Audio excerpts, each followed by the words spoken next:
नमस्कार मित्रांनो, ग्रीन आर्मीच्या या व्हिडिओमध्ये आपलं सगळ्यांचं स्वागत आहे. पर्यावरणाच्या दृष्टीनं किंवा एकंदरीत शहराच्या दृष्टीनं आता सध्याला शहरामध्ये गाजत असलेला सगळ्यात ज्वलंत प्रश्न तो आहे म्हणजे इंद्रायणी नदीपात्रातील जे काही बंगले डिमॉलिश केले गेले, जे काही पाडले गेले, अशीच काही स्वरूपाची कारवाई ही फेब्रुवारी महिन्यामध्ये देखील झाली होती चिखली कुदळवाडी मध्ये.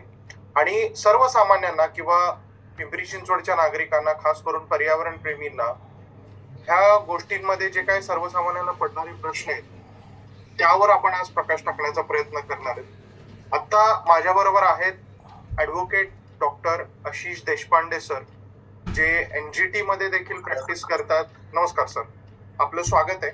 सरांची ओळख करून देतो. सर NGTच्या वेस्टर्न बेंचला देखील प्रॅक्टिस करतात. त्याचबरोबर सर मुंबई उच्च न्यायालयामध्ये, बॉम्बे हायकोर्टला देखील प्रॅक्टिस करतात, क्रिमिनल आणि तुमच्या एन्व्हायरमेंटच्या दोन्हीच्या केसेसमध्ये.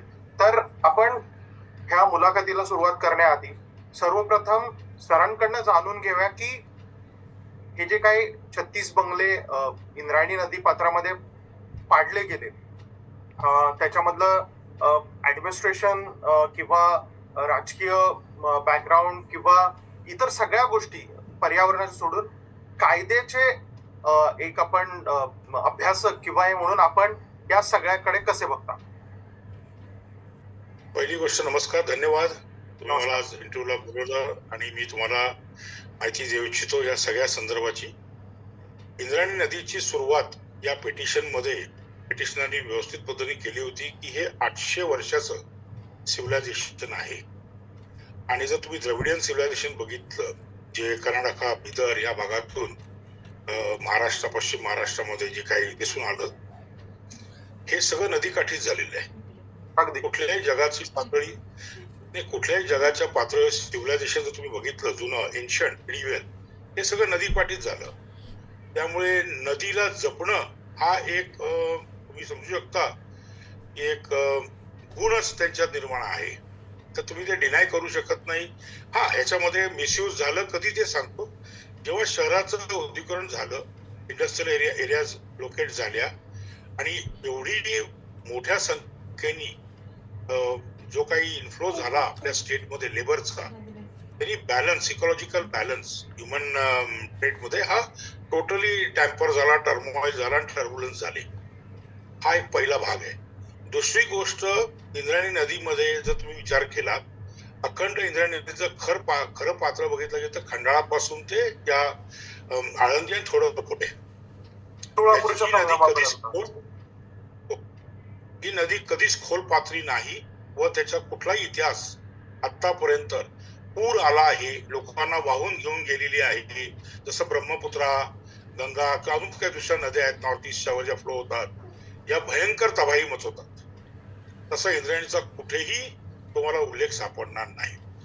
तिसरी गोष्ट, इंद्रायणी नदीवर डॅम हा कधीच कन्स्ट्रक्ट केला गेला नाही, कारण की त्याची खोल पात्रता नाहीच. की पाणी साखळ ठरवून ठेवणं, फोर्स जनरेट करणं, हा झाला तिसरा मुद्दा. आता मी येतो राजकीय पाठबळ वगैरे. तर कोर्टामध्ये हे विषय काही नसतात. कोर्टामध्ये लॉ फॅक्ट्स, लॉ आणि तुमचं एज्युकेशन काय आहे ते.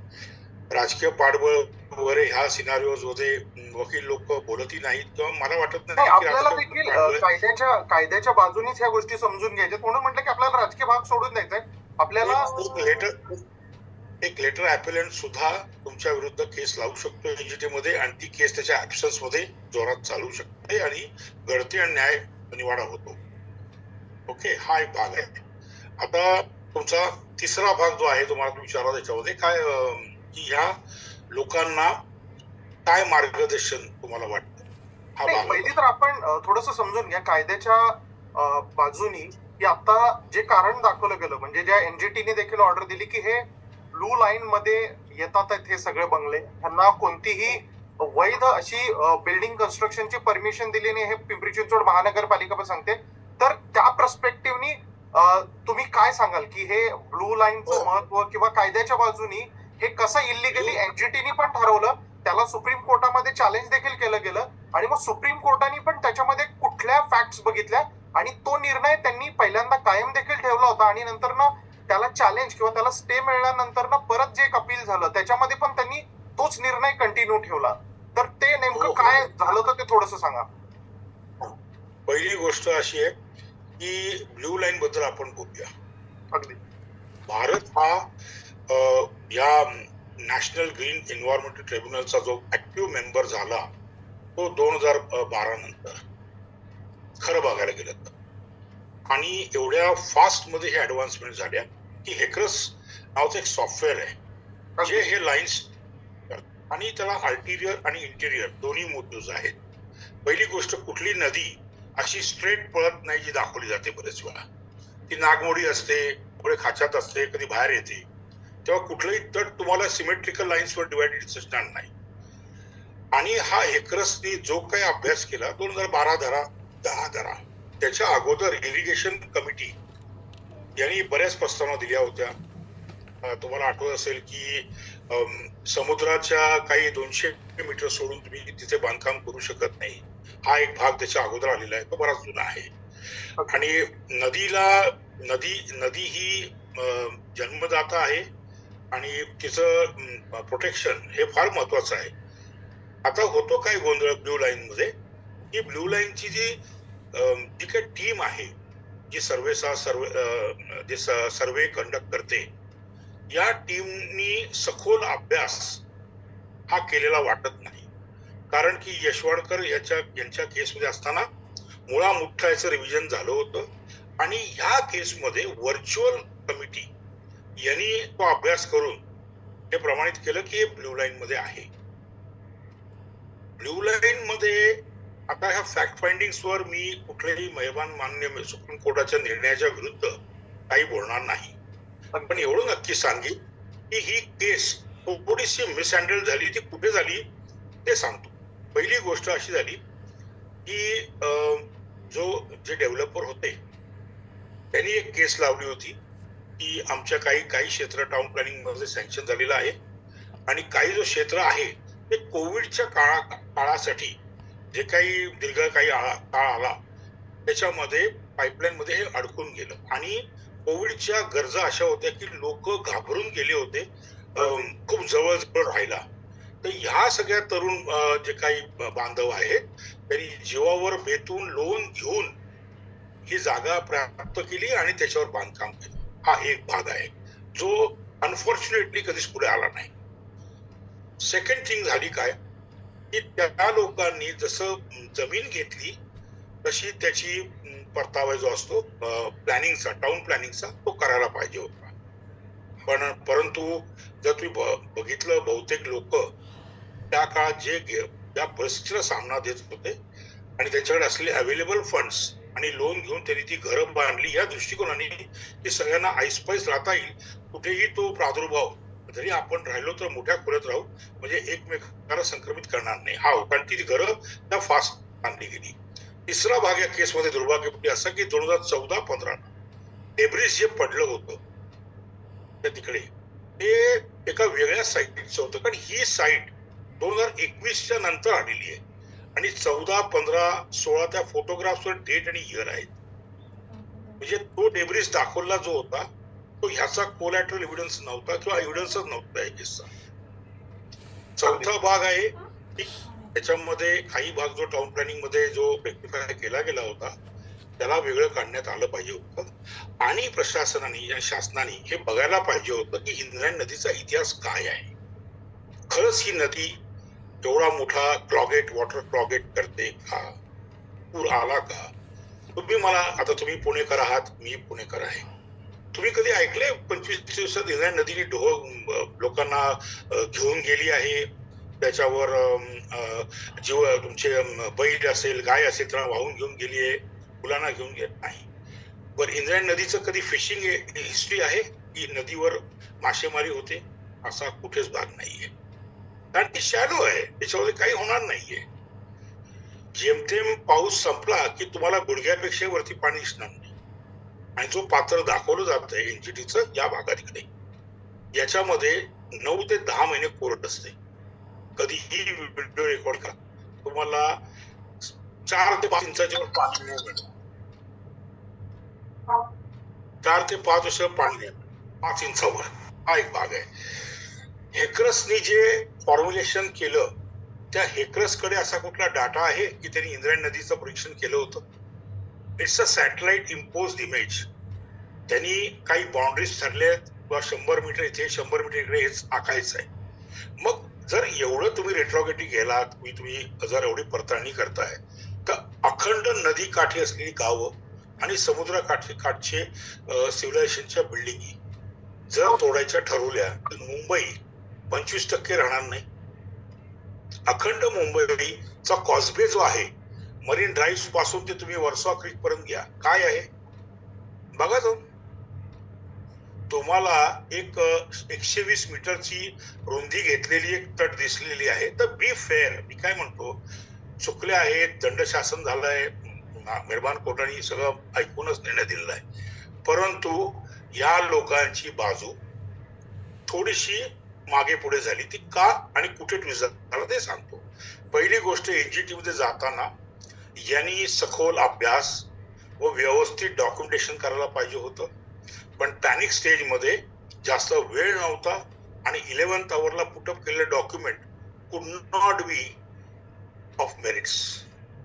हे बघा, कुठल्याही कोर्टाला वैयक्तिक काही नसतं, ते कायद्याच्या बोटावर चालतं, बरोबर. पण पुटअप करताना दुसरा एक गोंधळ झाला, तिथे थोडीशी ऑर्डर रिव्हर्स होती, ऍडव्हर्स ऑर्डर झाली होती. एनजीटी मध्ये रिअपील करायला एक प्राधान्य होतं मध्ये. सेकंड पार्ट वॉज दॅट की त्यांनी सुप्रीम कोर्टात जाताना व्यवस्थित आपलं डॉक्युमेंटेशन रिचेक करून करायला पाहिजे होतं. सुप्रीम कोर्टात जाताना पहिल्या याच्या याचिकेमध्ये त्यांनी त्या जमीन विकणार ज्या माणूस आहे त्याच्यावर हस्तक्षेप धरला. मेजॉरिटी हस्तक्षेप त्याच्या निगेटिव्ह कार्यकर्ते की त्यांनी आम्हाला फसवलं, अमुक केलं तमुक केलं. तो भाग नंतरचा येतो, मी बोलीन त्याच्यावर. परंतु एनजीटीने तुम्हाला जी ऍडव्हर्स ऑर्डर दिली आहे ती ब्ल्यू लाईन संदर्भात दिली आहे. तुम्ही कोणाकडून विकत घेतलं का काय केलं नाही, आणि त्याच्या पुढे जाऊन तुम्ही अनधिकृत बांधकाम बांधलं, हे 2 मुद्द्यांवर एनजीटीने तुम्हाला स्ट्राईक आउट केलं तुमचं मेरिट्स. ह्याच्यावरच बोलायला पाहिजे होतं उच्च मेहरबान सुप्रीम कोर्टापुढे. ते राहून गेलं आणि त्यांनी एक दुसरा धरला स्टँड की negative aspect of B square और जरे युनिट, हा भाग त्यांनी धरला गेला, जो खरा उचित नव्हता. कारण जेव्हा तुम्ही एका ह्या लेवलला जाता कुठल्याही म्हणजे कोर्टापुढे जाताना नेहमी एक भान ठेवावं की आपल्याला जी ऍडव्हर्स ऑर्डर आलेली आहे किंवा इम्पंज्ड ऑर्डर आलेली आहे ती तंतोतंत इम्पंज्ड आहे, बॅड इन लॉ आहे, प्रिन्सिपल्स मध्ये बसत नाही, तर त्या मुद्द्याला तसं व्यवस्थित मांडायला लागतं. म्हणजे तुम्हाला थोडस मला याच्यामध्ये म्हणायचं की याच्यामध्ये अशी काही म्हणजे जर प्रोव्हिजन होती किंवा अशी जर त्यांना व्यवस्थित गायडन्स भेटला असतं तर ही घरं वाचवता आलं असते, असं सुचवता तुम्ही? माझं असं म्हणणं नाहीये. माझं असं म्हणणं आहे की सर्वे व्हायला पाहिजे होता आणि सर्वे झाला असता तर मला असं वाटतं की आळंदी हे देवाचं माहेरघर आहे आणि ती शुड बी इमोशनल, की नक्कीच काही नसती. ओके, मला ह्याच्याशी घेऊन एक तुम्हाला विचारायचं. तुम्हाला सांगतो, आता तुम्ही पुणेकर आहात, मी पुणेकर आहे, बरेच लोक आहेत. कधी इंद्रायणी नदीत आपण कधी तुफान उफान ऐकलंय का? मला एक प्रश्न विचारायचा की आजपर्यंत चला एक आपण हे करूया की इंद्रायणीला आतापर्यंत मोठा पूर किंवा कुठली मोठी जीवितहानी नाही झालेली, पण मी देखील एक पर्यावरण प्रेमी आहे किंवा आता जे काही ग्लोबल वॉर्मिंग, क्लायमेट चेंज आणि क्लाउड बस्टिंग, आता देखील तसं थोडंफार वातावरण क्लाउड बस्टिंगच्या दृष्टीने आता देखील पुण्यामध्ये जो पाऊस झालाय तो काही म्हणजे रेग्युलर किंवा असा हे नाहीये. तर आता आपण मगाशी जे म्हणलं की ह्या इंद्रायणीमध्ये वळवण्याचा एक आय थिंक सो एक डॅम आहे, ठीक आहे, आणि तसा ह्या फ्लो मध्ये इंद्रायणीवरती कुठला मोठा डॅम नाहीये. पण जर पश्चिम घाटामध्ये किंवा लोणावळ्याच्या साईडला जर खूप हेवी रेनफॉल झाला आणि डॅमची एक सर्जिंग कॅपॅसिटी असते पण त्याच्यावरती देखील गेला तर प्रॉपर्टी ठीक आहे, आता म्हणजे कुणाचंही घर जाणं ही काय खूप म्हणजे चांगली गोष्ट नाहीये. किंवा मी काल देखील माझ्या एका याच्यामध्ये म्हटलं की कुणाचं तरी घर तुटल्यामुळे आनंद मिळवण्यासारखे आपण इतके विकृतही नाही आहोत, पण ह्यांचं आता आर्थिक नुकसान झालेलं आहे किंवा त्यांचं आता घर पाडलं गेलेलं, पण त्यांच्या जीवाला काही धोका निर्माण होण्याच्या दृष्टीनं तुम्हाला एक काय वाटतं? म्हणजे ह्याच्यामध्ये क्लाउड बस्टिंग किंवा हेवी रेनफॉल किंवा क्लायमेटिक चेंजेसमुळे येणारे काही संभाव्य धोके आणि ब्लू लाईनचं मार्किंग ह्याच्याबद्दल तुमचं काय मत आहे? पहिली गोष्ट ऑस्मॅटिक प्रेशर जे क्रिएट होतं, त्याच्यामध्ये ते लूप्स असतात, लो आणि हाय वाले. नदी क्लाउड बस्टिंग जो फेनोमेना आहे तो एकदम ऍटमॉस्फिअर व्हॅक्युम्सनीच होतो, आउटबस्ट ऑफ हेवी रेनफॉलनी होतो, लोडेड हवेची जेव्हा तापमान चेंज होतात, क्लाउडला आढळतात, त्यांनी होतो. परंतु या गोष्टी पर्यावरणाच्या डिटोरेशनचा भाग नाही, हा पर्यावरणाचा भागच आहे. समुद्राला पूर येतो, समुद्रामध्ये समुद्रामध्ये देवमासा आहे, शार्क आहे, डॉल्फिन सुद्धा आहे. मग काय समुद्रात जाणं सोडणार आहात का? हा पर्यावरणाचा भाग आहे. Nature has is on rule. Okay, water six its own level. नेहमी लक्षात ठेवा, पाणी किंवा लिक्विड हे आपलं लेवल स्वतः फाइंड करणार. त्याच्यासाठी किती ढग पडून द्या, मिटिओर येऊन द्या, तर काही होऊन द्या. आता जे पाणी सर्वसाधारण 100 वर्षाच्या ऑडिटवर आपण सर्वे रिपोर्टचा हे धरलेला आहे, baseline 25 years in the blue line. तर तसा तुमच्याकडे डाटा काय आहे? उद्या काय होणार आहे? तर उद्या तुम्हाला असं वाटतं की समुद्राचं पाणी वाढत गेलं तर मुंबई मधलं परेल मधले लोक सुरक्षित नाहीत? अहो, तासाभरात परेल तर गुडघ्यापेक्षा जास्ती भरतं पाणी. मग काय सगळं साफ करणार आहात का? तुम्हाला ड्रेनेज सिस्टीम्स आहेत, मोठे मोठे वेसल्स टाका, अंडरग्राउंड वॉटर जो सोर्स आहे तुमचा बाहेर जाण्याचा नदीकडचा, त्याला लेआउट्स करा. बिल्डर लोक आज एवढे करोड रुपयांनी फ्लॅट बनवत आहेत, त्याच्या लेआउट वॉटर सिस्टीमवर भयंकर तुम्ही भर द्या. त्याच्यावर चांगली कमिटी बसवा.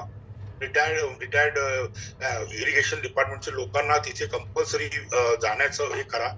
कारण की तुम्हाला तुमचं जोपर्यंत लेआउट व्यवस्थित तुम्ही करत नाही, ज्याला एक 100 वर्षाचं फ्युचर आहे, तेव्हा हे पाणी असं जाईल, इथून हे वॉटर मॅनेजमेंट होईल, तोपर्यंत हा टाळू शकतात. पण तुम्ही जर टाळलंच, वॉटर मॅनेजमेंट केलं नाही बरोबर, तर तुम्हाला सांगतो तुमच्या घरचा टॅप सुद्धा तुमचं घर फ्लड करू शकतो तर तुम्ही डोंट मॅनेज प्रॉपरली. तुझा वॉशर पडला तुमचा तर तुमच्या घरी पाणी तुम्हाला स्वॅपआउट करू शकतं. सो हा भाग वॉटर मॅनेजमेंटचा आहे, तुमच्या कॉन्शियस ॲबिलिटीचा आहे की तुम्हाला पर्यावरणामध्ये तुम्हाला राहायचंय आणि तुम्हाला हे पुढे जग चालवायचंय. पण ह्याच्याकरता घर तोडणं हा मला वाटत नाही पर्याय आहे. पर्याय आहे ड्रेनेज सिस्टीम चांगलं. आत्ताच्या जरी परिस्थितीनुसार ब्लू लाईन मध्ये ते येत होतं हे तरी सत्यच आहे, ठीक आहे. आणि ब्लू लाईनच्या म्हणजे काय म्हणतो, कोर्टाने देखील त्याच गोष्टी बघितल्या असतील की हे ब्लू लाईनच्या आतमध्ये कन्स्ट्रक्शन आहे जिथे आरसीसी परमिशन नाही. आता मला थोडस याच्या पुढच्या भागाकडे तुम्हाला घेऊन जायचं होतं की जसं तुम्ही म्हणलात की लोकांनी लोन्स काढले होते. बोला. ब्लू लाईन मध्ये येत होतं, ही फाइंडिंग्स आहेत आणि ही तथ्य धरली गेली कोर्टाच्या. परंतु ब्ल्यू लाईन ही सर्वेच्या सर्वस्व ह्याच्यावर बेस नाहीये. या केसपुरती व्हर्च्युअल हे झालं होतं, याचा मुआयना झाला होता. तो मी हे बघा, असं काही ड्राय स्पॉट्स असतात नदीमध्ये. माझं म्हणणं असं आहे की एवढं मोठं आपल्याला डिमॉलिशन करायचं होतं आणि विनंती केली गेली होती दोन्ही कोर्टांच्या पुढे. मोठ्या कोर्टाने एनजीटीच्या फक्त मेरिट्सवर एक केस चालवली, ऑफकोर्स त्याच्यावर मी काही बोलू शकत नाही, पण एनजीटी कडे असताना इनिशियली याच्यावर सर्वे व्हावा ही एक गोष्ट आहे. आणि मुंबई उच्च न्यायालयामध्ये केस चालू आहे की त्याच्यामध्ये फॅक्ट फाइंडिंग मध्ये हे आलेलं आहे की इंद्रायणी नदीचा सर्वे नाही झालेला. हे त्याचे बेसलाईन्स मध्ये आहे आणि अवेलेबल आहे गुगल. तर थोडासा एक रेट्रोगेटिव्ह इफेक्ट घेऊन जर ती परत एक कमिटी बनवून डिटेलिंग केलं गेलं असतं, त्याच्यात तज्ञांनी ओपिनियन दिलं असतं, तर होऊ शकतं हेच मत राहिलं असतं कोर्टाचं. किंवा एक पॉसिबिलिटी आली असती की आता झालेलं आहे त्याच्यावर काय करता येईल ज्यांनी ह्याच्यापासून पुढे आपल्याला मॅनेजमेंट केअर घेता येईल का बेटर. आपण त्या मुद्द्याकडे येणारच आहोत, त्या मुद्द्याकडे आता आपण येणारच आहोत की पुढे काय करता येईल. पण आता जसं तुम्ही मगाशी देखील म्हणलं की लोकांनी लोन्स घेतले होते किंवा आता डॉक्युमेंट्स वाईज ज्यांनी आरसीसी ह्याचं डिझाईन केलं किंवा डेव्हलपर असतील किंवा ज्या बँकिंग इन्स्टिट्यूट यांना लोन दिले किंवा तिथे नळ जोडणी केली गेली, तिथं आता आम्ही ज्या लोकांशी बोललो ते लोकांनी म्हटलं आम्हाला इथं इलेक्ट्रिसिटी दिली गेली, आम्हाला इथं पाण्याचं कनेक्शन दिलं गेलं, पिंपरी चिंचवड महानगरपालिकेने तिथं प्रॉपर्टी टॅक्स दिला, ठीक आहे. सगळ्या इव्हन कचरा उचलणाऱ्या गाड्या तिथे जायच्या. तर एक कायद्याचे अभ्यासक म्हणून मला तुम्हाला विचारायचंय की जर एखादं कन्स्ट्रक्शन इलिगल आहे, पालिकेच्या ते समोर दिसतंय त्यांच्या प्रॉपर्टी टॅक्स वरती, तसं त्यांनी शिक्का देखील मारलं हे अनधिकृत आहे आणि हे काय एका रात्रीत उभं राहिलेलं नाहीये, तर ह्याच्यामध्ये पिंपरी चिंचवड महानगरपालिकेच्या भूमिकेबद्दल तुम्हाला काय वाटतं? त्याच्यात दोन भूमिका आहेत. एक आहे की आता जी कठोर कारवाई केली ती एक भूमिका, आणि याच्या अगोदर केलेली लायसन्सिंगची भूमिका. तुम्हाला माझ्याकडून मत पाहिजे.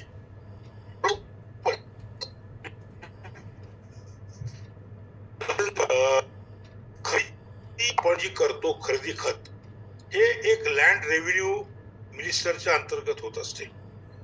ओके, लँड रेव्हेन्यू मिनिस्टर हा तुमच्या formulation of stamp duty register पुरता सीमित असतो. आता येता तुम्ही टाउन प्लॅनिंगच्या भागात बांधकाम करणं हे करणं, तर सर जर अप्लाइड प्लॅन पास करायला टाकला असता तर नक्कीच यांना कळालं असतं की इथे ब्ल्यू लाईन आहे, त्याच्यात वादच नाही.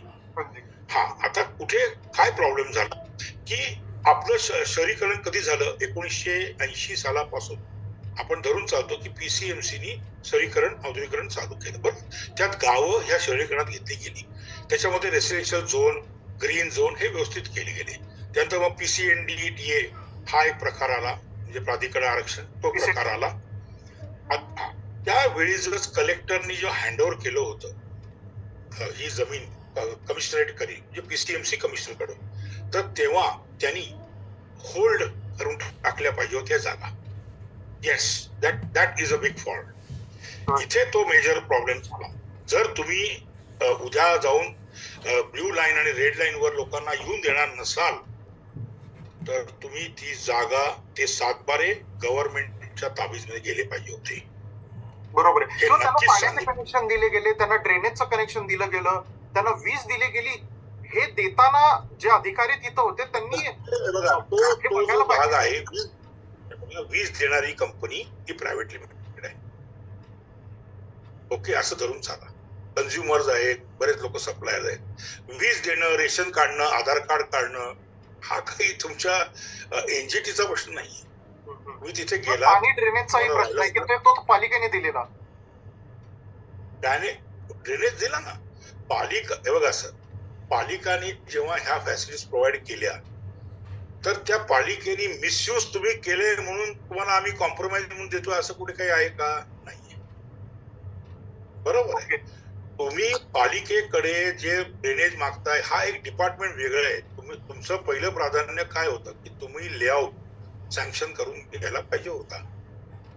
बरोबर आहे. लेआउट मध्ये तुम्ही जर गेला असता तर तुम्हाला ब्ल्यू लाईनचं सरळ सरळ कळून आलं असतं.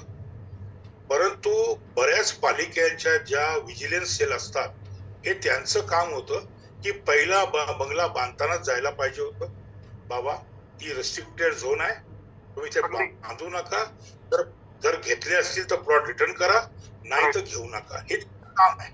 पिंपरी चिंचवड महानगरपालिकेकडे आपल्याकडे असे बीट मार्शल्स आहेत की अनधिकृत बांधकामांसाठी किंवा कुठे होत असेल तर हे बीट मार्शल्स पूर्ण शहरात फिरून हे सगळे फाइंड आउट करून त्यांना ते पालिकेला रिपोर्टिंग करणं ह्याचं.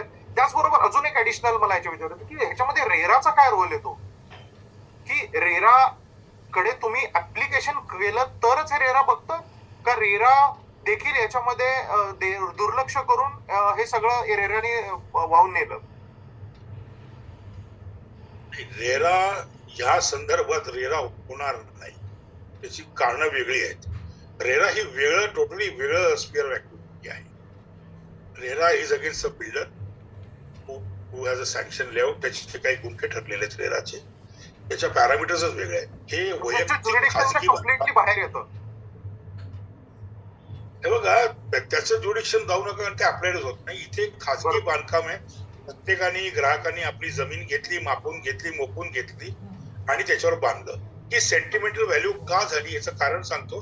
कोविडला त्यांच्याकडे पर्याय नव्हता आणि जे कोविडच्या आधी होते त्यांनी टाउन प्लॅनिंगच्यावर करून घेतलं. असं नाहीये की अखंड सगळं ब्ल्यू लाईन मध्ये आहे. काही बंगल्यांच्या काही एरियाज टाउन प्लॅनिंग मध्ये आहेत त्याच्या.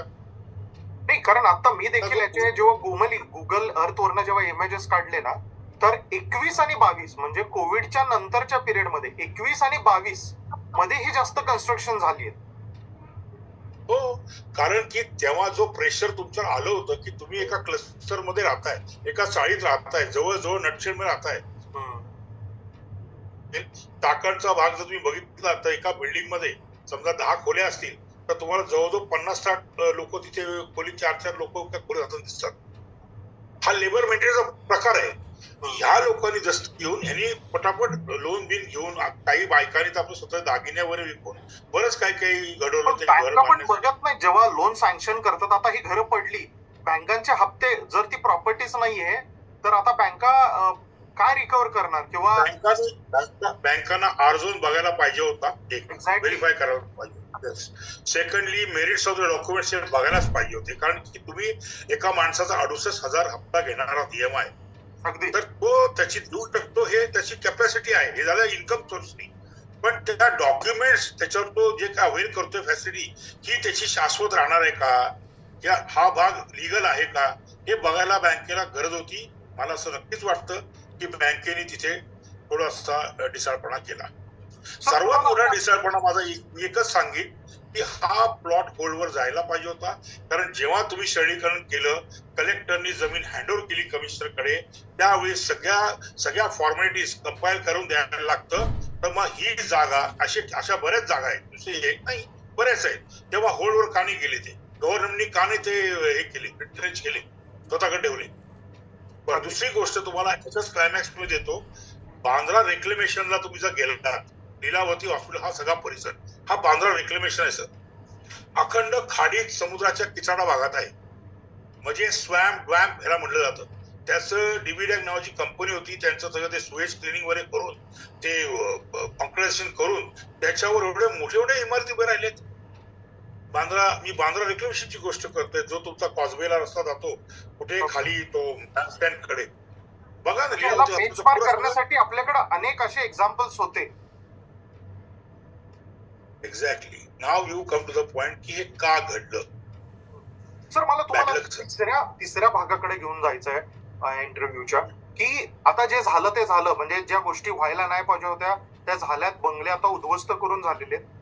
हे जे काही आता बंगलेधारक किंवा प्लॉट धारक आता म्हणू आपण त्यांना, आता यांच्याकडे समजा ह्याच्यामध्ये जर एखादी सखोल इन्क्वायरी बसली किंवा आता बरेचसे मीडिया पर्सन्स किंवा अनेक लोक ह्याच्यामध्ये इन्क्वायरीची मागणी करतात. समजा एखादा आपण जसं म्हटलं, तुम्ही देखील म्हणतात की आपण सर्वोच्च न्यायालयाच्या निर्णयाचा आपण आदर करून हे करून आता ह्या लोकांपुढे लीगल ऑप्शन काय शिल्लक आहे? कॉम्पेन्सेशन किंवा त्यांची जर काही फसवणूक झाली असेल तर त्यांच्याकडे काही लीगल आता ऑप्शन शिल्लक राहिलंय का? बघा सर, आता मी तुम्हाला सांगतो की उच्च न्यायालयामध्ये जेव्हा याचिका चालू होती शेवटची, तेव्हा रेस्पॉन्डंट जरे यांना ग्राउंड्सच नाही अपील करायची, कारण की ते रेस्पॉन्डंट नाहीत जे इलिगली बांधकाम करून ब्ल्यू लाईनचं उल्लंघन केले. He had forfeited the right to appear. So this was the first part. Coming to the second part, ह्यांच्याकडे काय आहे हे जरी सुप्रीम कोर्टात जरी गेलेले आहेत आणि त्यांचं निराशा झालेली आहे, तर बेस्ट वे इज दॅट की लँड अजून त्यांच्याकडे आहे, बरोबर, त्याचं सेल डीड झालंय विच कॅनॉट बी झाले, आणि गव्हर्नमेंटनी ब्ल्यू लाईन डिक्लेअर केली आहे, तर एखाद्या गव्हर्नमेंटने ती रिअक्वायर करताना अवॉर्डमेंट करावं त्यांचं. हा एक भाग होईल. त्यांना परतावा चांगला द्यावा, ते चांगल्या ठिकाणी जागा घेऊ शकतील. आणि या सगळ्यांनी बसून विचार करून की आपल्याकडून काय चूक झाली, का आपण काय झालं, त्यामध्ये जरे हे सामाजिक पद्धतीने त्यांनी इन्व्हॉल्वमेंट घ्यावी आणि नक्कीच याच्यावर मार्ग काढावा. असं नाहीये की ते काही अपराधी नाहीयेत, कोणी ठरवून कोणी माणूस आपल्याला 1 करोडचा गदा आणत नाही, बरोबर. आता जे विचारांचं वाटोळ झालंय त्याला कोण जबाबदार? मी तर म्हणेन की याला शासनच जबाबदार. सॉरी, पण हो, शासनाने कधीही चांगले ऍक्टिव्ह प्रोग्राम्स राबवले नाहीत. ब्ल्यू लाईन, रेड लाईनचे 99% लोक जे नदीकाठी जातात त्यांना माहित नाही ही इमॅजिन लाईन आहे, याला काही साखळी बांधून इथे जाऊ शकत नाही, असे काही बॅरिकेड्स नाहीयेत. त्याच्यामध्ये सुद्धा एक प्रोव्हिजन आहे की in between red and blue line तुम्ही पब्लिक युटिलिटीसाठी करू शकता. हा एक प्रकार त्यांनी त्याच्या आणून ठेवलाय. मग त्याच्यात एक UDPCRचा एक आहे की 0.45 प्लिंथ, म्हणजे जवळजवळ साधारण 1.25 फुटाच्या वरती तुमची प्लिंथ असेल तर तुम्हाला काही स्ट्रक्चर अलाउ केले जाते, जर तो प्लॅटो एक सारखा असेल तर. हा प्लॅटो सर अगदी कोपऱ्यापासून म्हणजे मी म्हणतो त्यांच्या अगोदर एक सोसायटी मोठी तिथून खालपर्यंत एकाच लेवलला आहे आणि ती लेवल ऑलरेडी नॅचरली 10-12 फूट वरती आहे सी बेडच्या आणि त्याच्यावर 22 फूट का 25 फुटाचे आरसीसी बांधलेले आहेत. त्यामुळे हे जर प्रॉपरली हा ही केसला ना स्टडी करून प्रॉपरली पुटअप करायला पाहिजे होतं.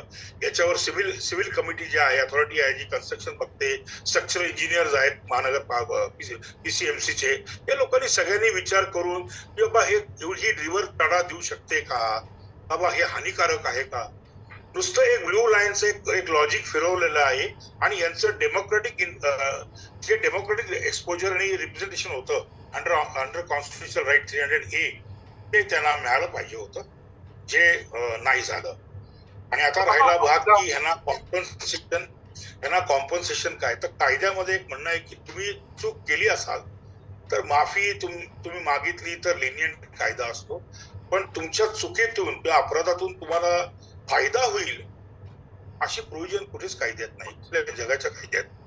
आता living up to the mercy की हे सगळे बसून ह्यांनी एक पॉझिटिव्ह निर्णय घ्यावा की जमीन आपल्याकडे आहे, सरकारला नम्र विनंती करावी की आमच्याकडून झालं ठीक आहे, ह्याला चांगला परतावा द्या. आता तर कोणी ते घेणारही नाही ना, आम्ही काय त्या कायद्याचं आहे, तर त्यांना तो परतावा जर मिळाला तर बरंचसं लोकांचं जे लोन बिन आहे ते मिटेल. शेवटच्या भागाकडे मला तुम्हाला घेऊन जायचं होतं. आता आपण भूतकाळात तर काही बदलू शकत नाही, जे झालं ते झालं.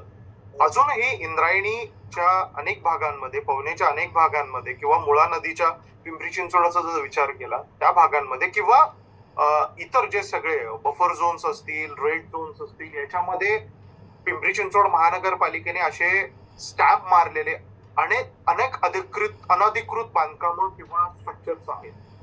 सर्वसामान्यांच्या दृष्टिकोनानं परत अशी घटना, कारण आपल्याला न्यायालयाच्या पुढे जाता येत नाही, न्यायालयाच्या ऑर्डर्स ऍडमिनिस्ट्रेशनला देखील करतात, परत हे असं नुकसान होणे, आपल्याकडे शेवटची 5 मिनिटं शिल्लक आहेत, तर या सगळ्या लोकांनी पर्यावरणाचा किंवा त्यांच्या जीवाला पर्यावरण एवढ्यासाठी जपायचं की त्याच्यामुळे शेवटी लोकांची जीवितहानी होऊ नये त्याच्यासाठी. तर आता बाकीच्या लोकांनी काय याच्यामध्ये प्रिकॉशन्स घ्याव्यात ते तुम्ही थोडंसं आम्हाला सांगा. शेवटची 5 मिनिट आपल्याकडे. पहिली गोष्ट, तुम्ही जर गुंठा जागा घेत असाल विकत, त्याचा झोन पहिला बघा. झोन नंतर एक आर्किटेक्ट अपॉइंट करा आणि लेआउट करून घ्या. तो लेआउट सँक्शन होते का पहिला बघा, त्याचे झोन्स काय आहेत बघा, त्या ब्ल्यू लाईनचे डिमार्केशन मार्किंग काय आहेत, या त्या महानगरपालिकेतून जाऊन सर्टिफाय करा. ही पहिली आणि शेवटची माझी विनंती आहे. कारण की आता जे घडलेलं आहे आणि याच्यानंतर काय घडेल, आज आपण याच्यावर बोलतो की मला वाटत नाही की आता पुणेकरांमध्ये काही असं करायचं राहील. पण एक गोष्ट आहे की महानगरपालिकेने एज्युकेशन दिलं पाहिजे एन्व्हायरमेंटल ह्या लाईन्स बद्दल. अगदी ग्रामीण भागात जाऊन पासून जर चालू केलं तर शहरापर्यंत हळूहळू एन्व्हायरमेंट आहे सर, सिव्हिलायझेशनचा पार्ट आहे. असा तुम्ही मार्शल लॉ सारखा नाही करू शकत ह्याला, कारण ह्याच्यामध्ये दोषी कोणीच नाहीये. बघा, ह्याच्यामध्ये कोणी अपराधी किंवा दोषी किंवा फसवणूक हा भाग नाहीये. सर्वसामान्य माणूस कुठला अपराध करायला घर नाही बांधत सर. हा प्रोसेस आहे, सिव्हिलायझेशनचा पार्ट आहे. हळूहळू ग्रॅज्युअली ग्रामीण भागापासून शहरापर्यंत लोकांना नदी तट, ब्ल्यू लाईन, रेड लाईन, त्याची आरक्षणता याच्याबद्दल गंभीर चर्चा करून शिकवलंच गेलं पाहिजे. पण शाळेत चालू केलं पाहिजे खरं. तेव्हा कुठेतरी हा काळ आपल्याला 20 वर्षांतर ही जेव्हा पिढी बाहेर पडेल त्याच्या पुढे हा सुंदर काळ आपल्याला बघायला मिळणार आहे.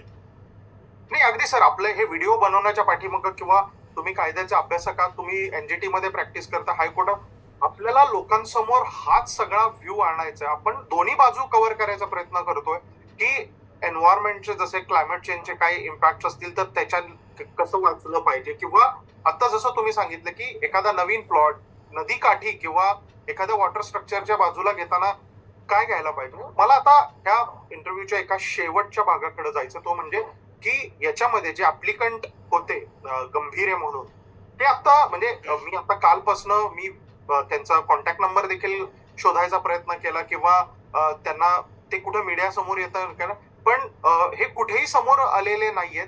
तर म्हणजे कारण पर्यावरणाचा विचार करून झाला असतं तर ह्या व्यक्तींनी समोर येऊन आपली बाजू मांडायला पाहिजे होती मीडिया समोर किंवा शासनासमोर किंवा लोकांसमोर. पण पण असं कुठेही होताना दिसत नाहीये. मला एक शेवटचा एक आपल्याकडे 3 मिनिटं शिल्लक आहेत. तर मला एक विचारायचं की ह्याच्यामध्ये हे खरंच म्हणजे पर्यावरणाच्या किंवा ब्लू लाईन किंवा नदीचा विचार करून याबाबत तक्रार केली गेली होती का ह्याच्यामध्ये काही वेस्टेड इंटरेस्ट दिसतोय?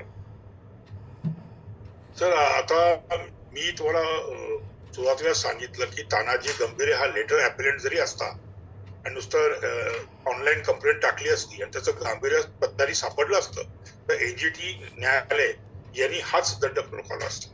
त्याच्यात काही फरक पडत नाही की तानाजी गंभीरे का मी का तुम्ही, तुमची कंप्लेंटला तथ्य आहेत ते फाइंड आउट करतं कमिटी आणि जर सापडलं तर शासन होणार, त्याच्यात तर काही वादच नाही. बरोबर. आता येतो मुद्दा की वेस्टेड इंटरेस्ट आहे का. सर वेस्टेड इंटरेस्ट असेल नसेल हा भाग हा फार छोटा आहे. याच्यामुळे कुठल्याही मला वाटत नाही राजकीय पुढाऱ्यांना पिंपरी चिंचवडच्या असं वाटतं की त्यांच्या अंगणात राहिलेले लोक त्यांची घर तुटत, असं कुठले राजकारणी आपल्या महाराष्ट्रात नागरिकांनाही ते म्हणजे आज जर तुम्ही सोशल मीडियावरती किंवा लेवलचं राजकारण नाहीये आपल्या महाराष्ट्रात. म्हणजे हे सूडबुद्धीवर काही प्रकार नाही. हा झाला बॅड लक, शेअर बॅड लक. आणि जर कोणी असेल पडद्या मागे वगैरे तर आय डोंट नो. आणि मला वाटत नाही की तो त्यांनी हेतुपूर्वक केलं म्हणून तो जिंकला नाही. तथ्यांमध्ये हे सापडले चुकलेले आणि तथ्यानुसार त्यांना दाखवलं आहे. अगदी अगदी सर. मोटिवेटेड असाल नसाल काही फरक पडत नाही मला. अगदी सर. आपण येस येस येस सर, आपण आता ह्या इंटरव्ह्यूच्या शेवटाकडे आलेलो आहोत आणि 100% याच्यामध्ये लोकांची प्रथमतः चूक दिसतीये की त्यांनी डॉक्युमेंट्स ते व्हेरीफाय केले नाही. मग ते त्यांचं जसं की कायद्यामध्ये म्हटलं जातं की मला कायदा माहित नाहीये ही काय त्याच्यातली पळवाट असू शकत नाहीये. बरोबर आहे. त्यामुळं हा कायद्याचा माहित असलेला इग्नोरन्सचा प्लेस नाहीये. हा कायदा नाहीये. NGT is just not a law. It's improvisation and going to improve. हे कुठल्या कॉन्टेक्स्ट मध्ये म्हणलं की आता आम्ही ज्या लोकांशी बोललो ते लोक म्हणे आम्हाला ब्लू लाईन असा काही कायदा आहे किंवा असं काही असतं हेच आम्हाला माहित नाही. पण ती काही म्हणजे ते काही एक्सक्यूज असू शकत नाही आणि मग आम्हाला त्याच्यातनं आम्हाला हे माहित नव्हतं. नाही हा एक्सक्यूज चालणार नाही. ब्ल्यू लाईन आहे, मान्य आहे. तर त्याचं एनजीटी ट्रिब्युनल मध्ये केसेस चालतात तर ते काही भाग नाहीये. हे होऊ शकतं की त्या कोविडच्या प्रादुर्भावात हे सगळं हे करायला विसरले. That could be the right answer for. पण माहित नाही म्हणून मी एक्सेप्ट नाही करू शकत. मी हे समजू शकतो की कोविडच्या अक्षरशः लोकांची ससेमिरा झाली होती आणि त्या काळात जे काही त्यांना अवेलेबल झालं त्या लोकांनी सगळं काशा गोंधळाला बायकांचे दागिने विकले आणि ती कर्ज घेऊन ते बांधलं. रिटायरमेंटचे पैसे टाकलेत लोकांनी, लोन काढलेत. सांगत होते 68,000 रुपयाचा हप्ता. भयंकर. महेश पाटील त्यांचं नाव आणि त्यांचे आता बंधू सुद्धा आजारी आहेत भयंकर. Is having some neuro issue. त्याच्यात ही घटना घडली.